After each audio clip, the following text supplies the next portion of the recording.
Ֆուտբոլի Հայաստանի չեմպիոն Արարատ Արմենիան լուրջ քայլ է կատարում դեպի Չեմպիոնների լիգայի երրորդ փուլ։ Ակումբային ամենահեղինակավոր մրցաշարի որակավորման երկրորդ փուլի առաջին խաղում մեր թիմը Երևանում ընդունեց Շերմոկ Ռովերսին ու 2 անպատասխան գնդակ ուղարկեց մրցակցի դարպասը։ Առաջին խաղակեսը մեզ համար բարդ ստացվեց։ Իռլանդական թիմը մի քանի լավ պահ ունեցավ, բայց չկարողացավ գրավել դարպասը։ Երկրորդ կեսում մեր թիմի գլխավոր մարզիչ Մանուել Տուլիպան, որը ճանաչվել է նախորդ մրցաշրջանի Հայաստանի լավագույն մարզիչ, տակտիկական փոփոխություններով բեկեց խաղի ընթացքը։ 51-րդ րոպեին Արարատ Արմենիան բացեց հաշիվը։ 35-ամյա բրազիլացի հարձակվող Սանդրո Լիման օգտվեց մրցակցի սխալից ու 1-0։ Րոպեներ անց մրցակիցը լավ շանս ունեցավ, բայց փրկվեցինք։ 81-րդ րոպեին Երևանյան թիմի առավելությունը կրկնապատկեց 27-ամյա կիսապաշտպան Զիդան Բանժակին։ Իր ֆրանսիացի անվանակցի ոճով Զիդանը պարզապես շանս չտվեց իռլանդական թիմի դարպասապահին։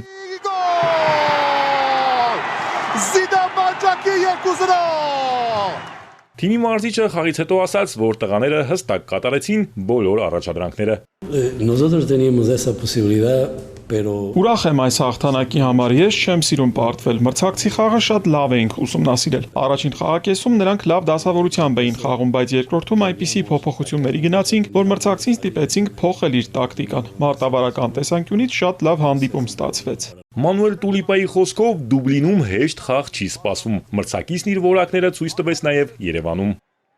Պետք է արժանին մատուցենք նաև մրցակցին, որը շատ լավ հանդիպում անցկացրեց, բայց նրանք լուրջ խնդիրներ ունեին, երբ մենք գնդակով էինք։ Իմ պահանջն է միշտ խաղը վերահսկել առաջին րոպեներից։ Եթե խաղը չվերահսկենք, գնդակը կորցնենք, շատ արագ կկորցնենք նաև խաղի նկատմամբ ամբողջ վերահսկողությունը։ Պատասխան խաղում նրանք փորձելու են շտկել այս խնդիրը։ Պետք է պատրաստ լինենք դրան։ Պատասխան հանդիպումը հուլիսի 28-ին է Իռլանդիայում։ Հաջորդ փուլ անցնելու դեպքում Արարատ Արմենիան կմրցի ալբանական Էգնատիայի եւ սլովենական Ցելիայի դիմակայության հաղթողի հետ։ Այս թիմերի առաջին խաղն այսօր է։